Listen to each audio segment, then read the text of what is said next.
이스라엘이여, 너는 행복한 사람이로다. 아멘. 이 시간은 사무엘하 4번째 시간입니다. 다윗은 사울왕이 죽고 요나단이 죽음으로 말미암아 이제 기름을 부었으니 왕위에 올라야 되는데도 자기 생각대로 왕위에 오르지 않고 하나님의 뜻을 구했고 하나님께 물음으로 말미암아 다윗은 이미 자기에게 와 있던 대제사장 아비아달에게 청하여 우림과 둠빔으로 자기 행동의 거처에 대해 하나님의 뜻을 물었어요. 내가 유다 한 성으로 올라가리까? 내 마음대로 올라가는 것이 아니라 올라가리까 물었더니 올라가라고 해요. 그러니까 올라가라는 하나님의 음성을 받고서야 비로소 헤브론으로 올라갔어요. 올라가라 한 것은 그냥 헤브론 올라간 거 아니에요. 어디로 가리까 물었어요. 그러니까 헤브론으로 가라 했어요. 네. 자, 헤브론으로 올라간 다윗이에요. 가족과 함께, 그리고 지금까지 자기와 함께한 종자들과 그들의 권속을 다 데리고 갔어요. 그래서 유다 지파의 왕이 된 다윗입니다. 유다 지파 사람들이 다윗을 기름 부어서 유다의 왕으로 삼았어요. 다윗이 왕으로서의 최초의 사역을 수행하게 되어집니다. 그 일이 무엇이냐 하니까 길리앗 야베스 사람들을 축복하는 거예요. 그러니까 왜 길리앗 야베스 사람을 축복하느냐 하니까 길리앗 야베스 사람들이 사울의 시체를 거두어 장사해 주었기 때문이라는 거예요. 그러니까 나에게는 나쁜 사람이라고 생각하지만은 또 그 나쁜 사람이라고 생각한 그 사람이 다른 사람에게는 언인으로서 정말 사랑받는 사람이 될 수도 있다라는 걸 여러분이 염두에 두셔야 돼요. 그들은 모든 사람들의 냉대와 질시 속에 죽어간 사울이지만 사울의 시체가 블레셋 사람들에 의하여 벳산 성벽에 못 박히자 위험을 무릅쓰고 그 시체를 해수하여 장례를 치러준 사람들이 길리앗 야베스 사람들이라는 거예요. 그럼 길리앗 야베스 사람들이 이렇게 목숨을 걸고 위험한 일을 해서 사울의 시신을 회수하여 장례를 치러줘야 했던 이유가 있어요. 그들은 이전에 사울의 도움을 받아 그 은혜를 잊지 않고 보답하는 것이라는 거예요. 그러니까 암몬 왕 나하스가 길리앗 야베스를 쳐들어와서 길리앗 야베스 사람들이 너희들이 종이 되겠다고 항복을 이 얘기 하는데도 아니라는 거예요. 너희들의 눈을 다 오른쪽 눈을 다 빼고 난 다음에 조약을 맺든지 말든지 우리는 조약을 맺을 수 없다 하고 이제 일주일의 말미를 줬어요. 이럴 때 이 소식을 전해 듣고 사울이 분연히 일어나서 길리앗 야베스 사람들을 도와준 일이 있거든요. 이 전쟁이 사울로서는 이스라엘 왕으로 기름을 부었지만은 왕의 능력이 있는지 없는지를 백성들이 다 의심하고 있는 그런 상황이에요. 그런데 이 길리앗 야베스 사람을 도와줌으로 말미암아 승리하게 되자 그 전쟁 결과 사울왕의 권위가 서게 되어졌다라는 거예요.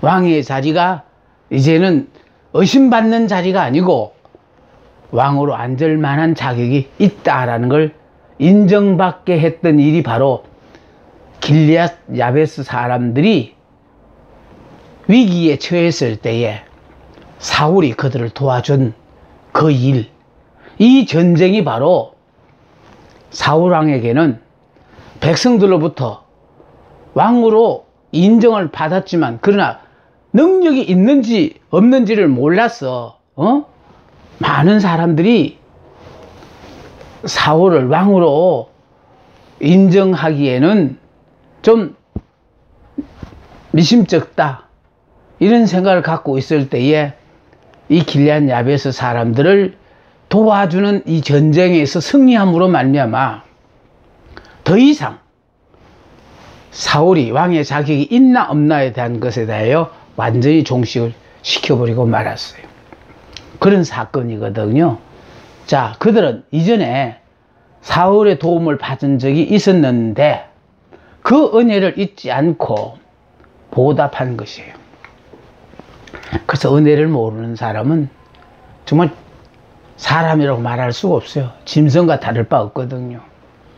우리가 정말 나 대신 십자가를 지고 죽으심으로 말미암아 우리 죄를 사해 주신 주님의 은혜에 보답하는 삶을 산다면은 우리는요 먼저 예수를 믿음으로 말미암아 내 임의로 자행자지하던 난 옛사람은 죽고 육의 사람은 죽고 예수 안에서 나는 새 사람 영의 사람으로 바뀌어진 이스라엘이다 라는 것을 여러분이 명심하고 사시면은 여러분의 생애는 하나님이 부르시는 그 순간까지 행복자의 멋진 삶을 살게 되는 겁니다.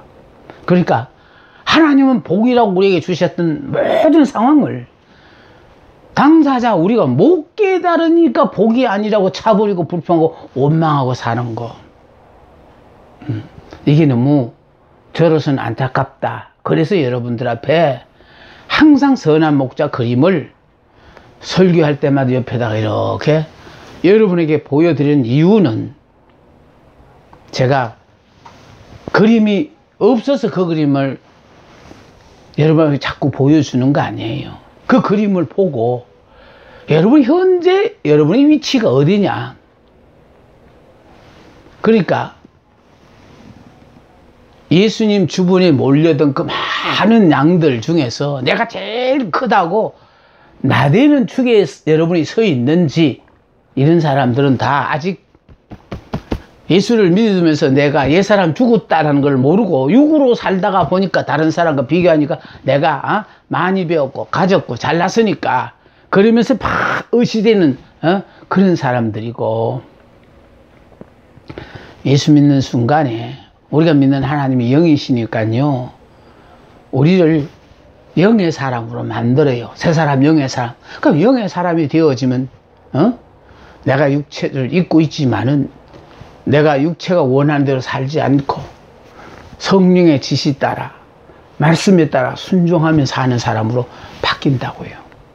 근데 그분이 우리에게요 행복자라면 행복자인 거예요. 어째서 행복자냐? 살아보시면 정말 행복하다는 말이 수시로 여러분의 입에서 나오고, 내가 이런 복을 받고 살아도 되는지 모르겠다 하고 여러분이 문득문득 감탄하는 순간이 참 많습니다. 제가 살아보니까 그런 것 같아요. 내 능력으로는 도저히 불가능한 삶을 사는 것 같은데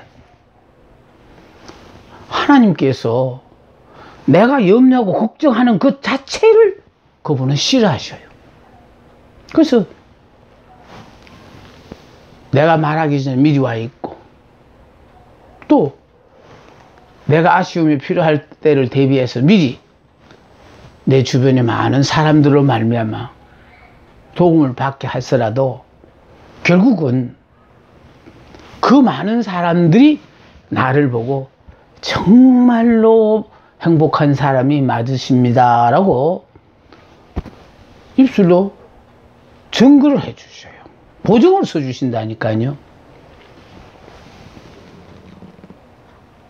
사울이 왕으로 추대된 직후에 야베스 길리앗 주민들이 암몬 사람 나하스가 이끄는 군사들에 의하여 공략당할 위기에 처해 있을 때 사울이 분연히 일어나서 군사를 모집하여 그들을 나하스의 손에서 구해 주었기 때문이다. 이 사건으로 인해 사울은 이스라엘 왕으로서의 위치를 굳히게 되었으므로 길리앗 야베스 주민들과 사울은 좋은 유대 관계를 가져왔어요. 그러다 보니까 사울이 죽어서 베산 성벽에 달려 있을 때 이 야베스 길리앗 사람들이 야밤에 죽음을 무릅쓰고 가서 그 시신을 내고 와서 장례를 치러주게 되는 겁니다. 다윗이 사자를 보내어 그들의 선행을 칭송했습니다. 사울왕에게 잘한 그 선행을 칭송했다고요. 그들을 위하여 하나님께서 그들에게 은혜와 진리를 베푸시기를 기원했습니다. 자신도 기꺼이 그들을 돕고 보호해 줄 것도 약속했습니다. 그러니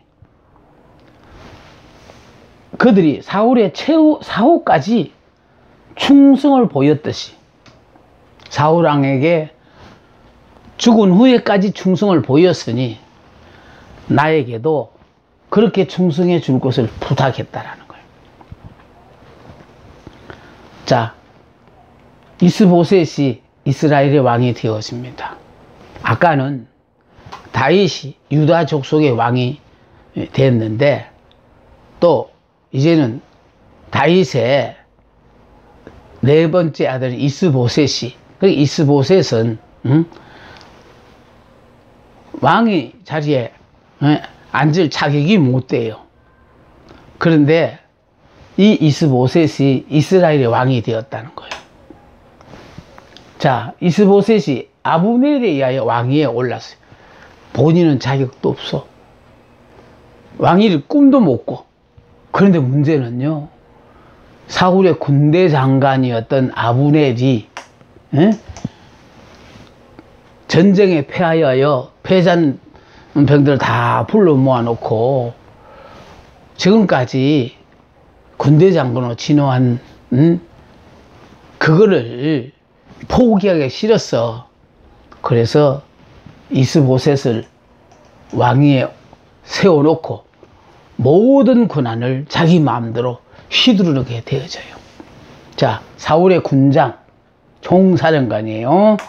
아브넬이 길보아 전투에 참여했다가 패주한 후 마하나임에서 이스라엘의 많은 패잔병을 규합하여 사울의 넷째 아들 이스보셋을 온 이스라엘 왕으로 삼고 유다 족속의 왕이 된 다윗을 대적하기 시작했다라는 거예요. 자, 그러니까 왕가를 그대로 다윗의 가문에 넘겨주기는 아깝다라는 거죠. 그래서 유다 족속의 왕이 된 다윗을 대적하기 시작했어요.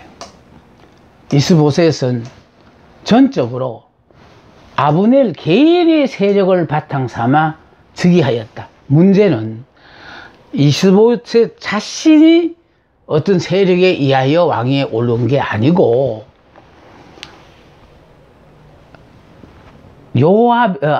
아브넬 개인의 세력을 바탕 삼아서 왕위에 올랐다가 보니까 완전히 허수아비 왕인 거죠.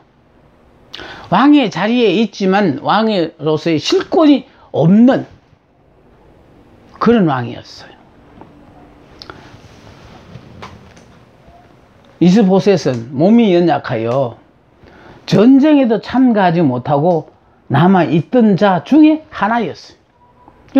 몸이 약해서 전쟁에도 참여하지 못하고 남아있던 자였기 때문에 살아남은 사람이거든요.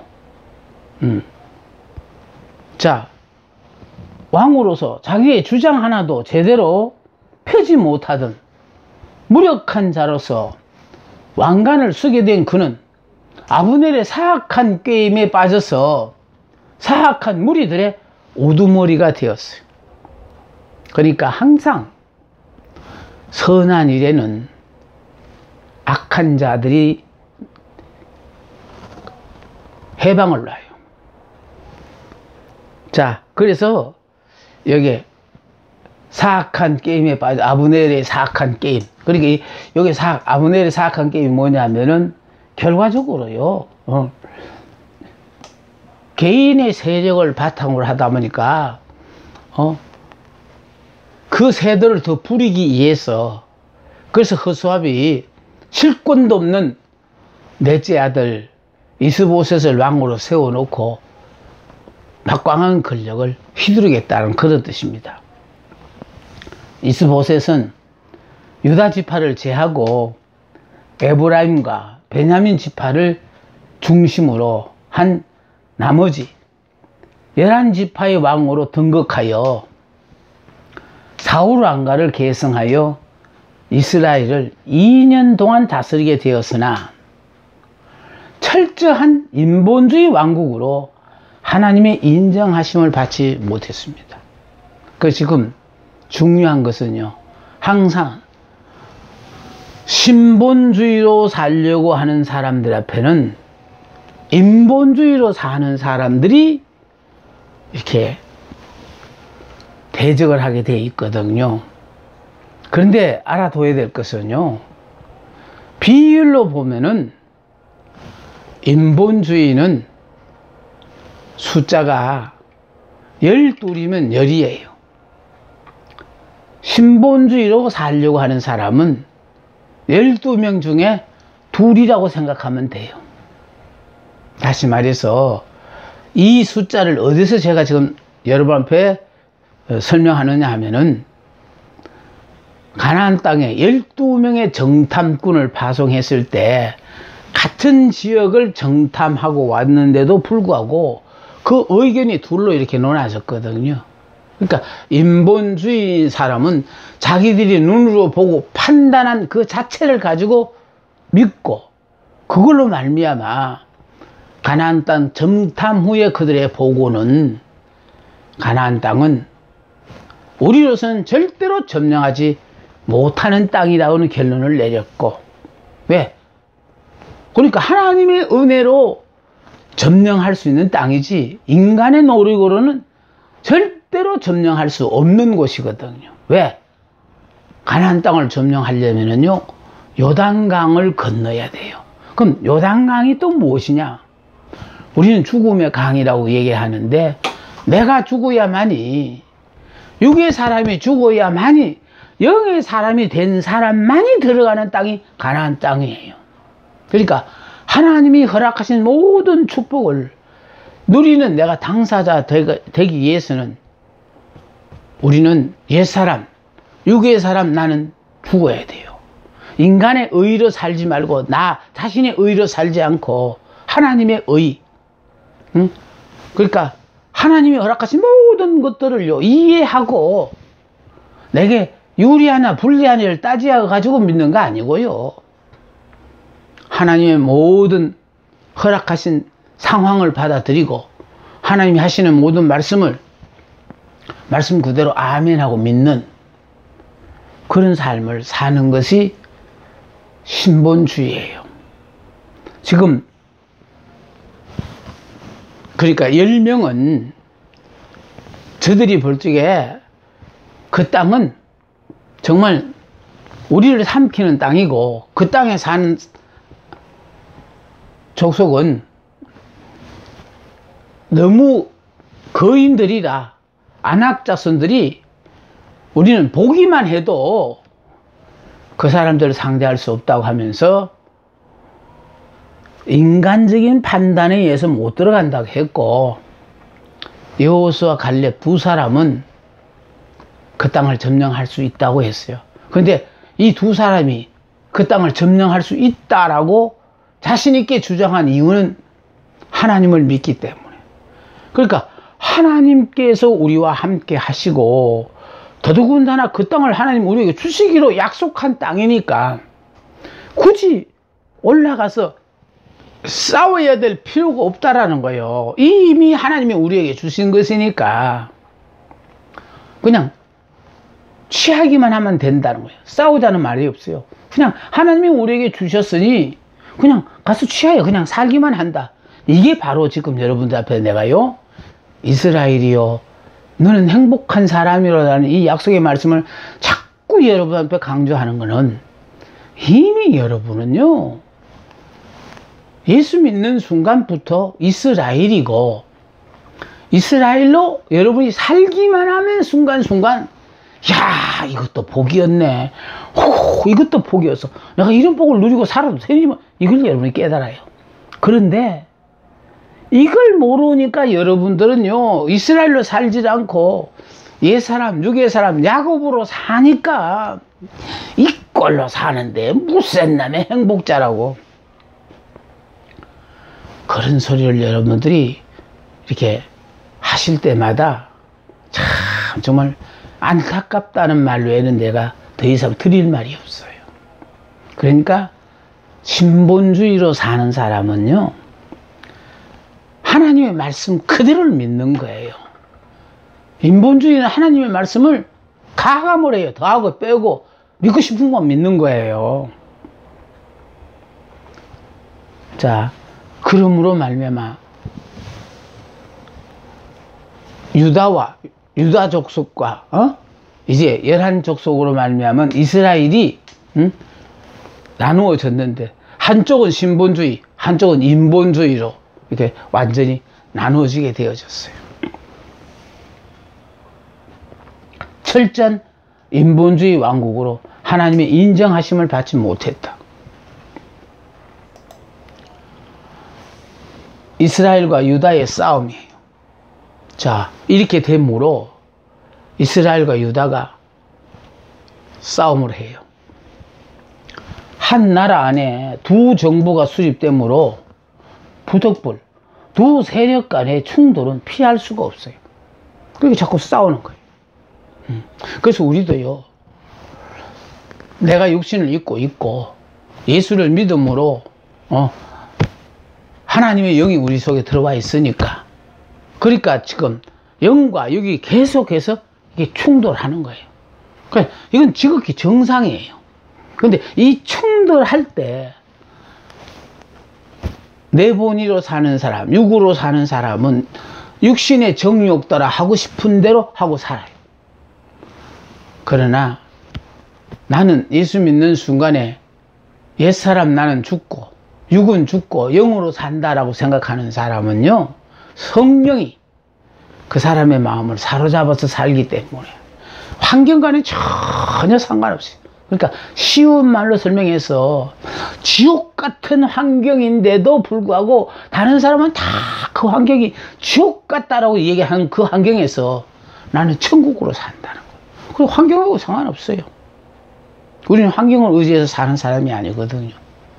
하나님의 말씀을 믿고 말씀에 의지하여 사는 사람이에요.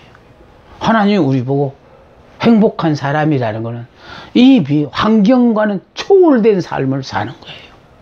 그분이 내게 도저히 감사할 수 없는 상황인데도, 불평, 원망할 수밖에 없는 상황인데도 나도 몰라 감사가 나오고 왜 이렇게 기쁘고 즐겁고 행복한지 나도 몰라. 모르는 이유는 딱 한 가지예요. 하나님이 내 마음에 이렇게 기쁨을 주셨어. 그것은 늘 그냥 감사 찬송만 나오고요. 그 행복하게 사니까 세월은 분명히 흘러가는 것 같은데 그 늙어간다라는 그런 생각이 들지를 않아요. 늘 그냥 마음이 독수리 날개 치며 올라감 같이 새 힘을 주시고 꿈을 갖고 살게 하시니까, 그러니까 정말 근심 걱정 없는 하루하루의 그의 멋진 삶을 살아갑니다. 이스라엘 측에서 군사적 도전을 해왔어요. 우리 이거 꼭 알아두셔야 돼요.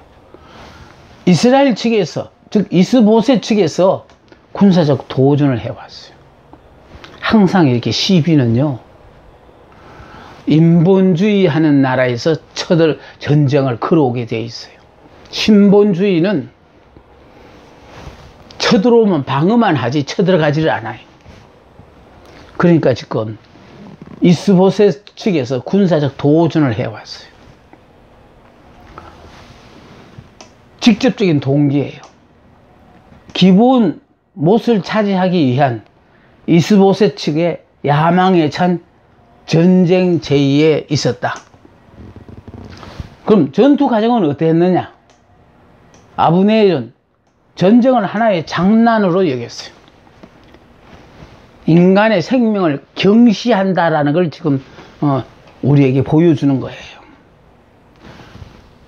전쟁을 하여 비록 소년이라도 그들의 생명이 정말로 귀한데 이걸 장난삼아 전쟁을 하게 만든다는 거예요. 아브넬이 요압에게 이르되 원하건대 청년들에게 일어나서 우리 앞에서 겨루게 하자.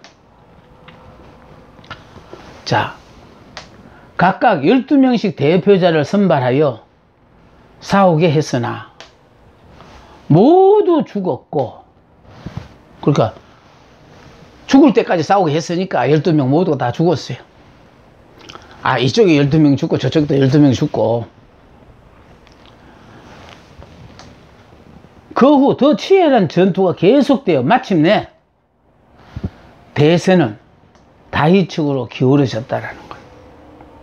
그러니까 문제는요, 사울 왕가는 점점 망하여 가고 다윗의 왕가는 점점 흥하여 가다가 보니까 그 대세가 기울어지는 거예요.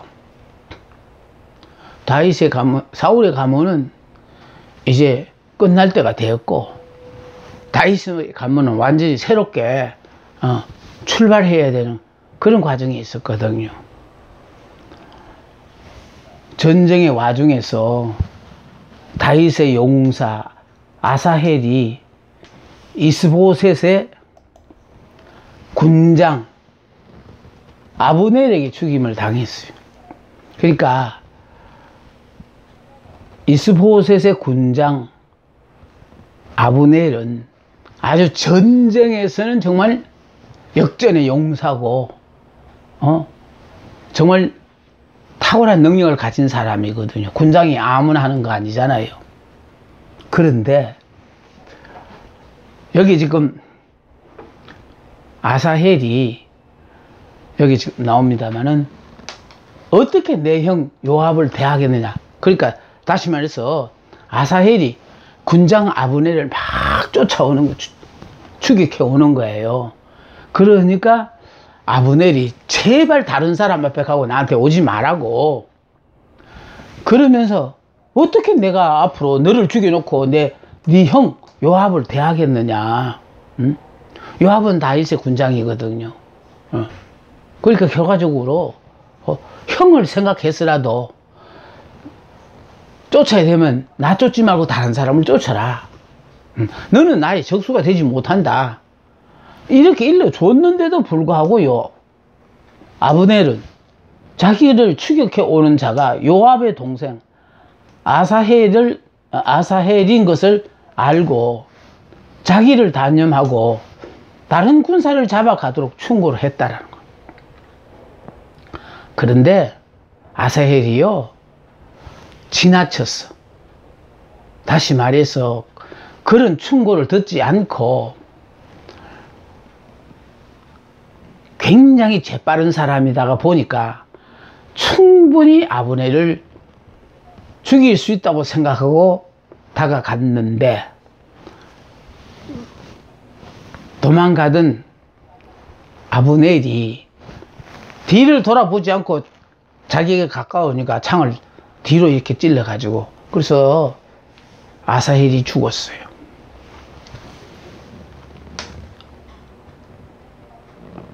이는 아사헬이 아브넬의 적수가 되지 못하는 것을 알고 있었으므로 그를 죽여서 후일에 요압과 원수지간이 되는 것을 원치 않았기 때문에, 다른 사람을 쫓아가라고 이렇게 경고를 했음에도 불구하고 아사헬이 지나치게 바짝 아브넬을 쫓음으로 말미암아 아브넬은 돌아서서 지금 아사헬을 죽인 게 아니고요, 뒤돌아서지도 않고 창만 뒤로 찔렀는데, 그 창에 의해서 아사헬이 죽었어요. 이는 아브넬의 적수가 되지 못한다는 것을 알고 있었으므로 그를 죽여서 후일에 요압과 원수지간이 되는 것을 원치 않았기 때문에 그랬어요. 아사헬은 요압의 친동생이자 다윗의 조카입니다. 그러니까 후환이 들어서 나를 쫓아오지 말고 다른 사람을 잡아가라고 얘기를 했는데도 이 말을 듣지 않고 계속하여 군장 아브넬을 쫓다가 결국은 죽었습니다. 그는 발이 덜로로 같이 빠른 자이니, 그게 이게 빠르다는 것 이거 하나 믿고 쫓아갔다가 미처 준비된 마음이 준비되질 않아서 아브넬을 죽이기는 고사하고 자기가 죽었다는 겁니다. 덜로로 같이 빠른 자이나, 다윗의 이름난 용장 30인 중에 하나였어요.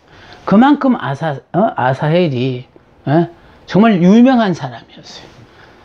큰 일꾼이었어요. 그런데 이런 점에서 그의 죽음은 대단한 의미가 있어요. 그러니까 귀한 용사 하나를 잃어버린 것이죠. 근데 문제는 내가 아무리 용맹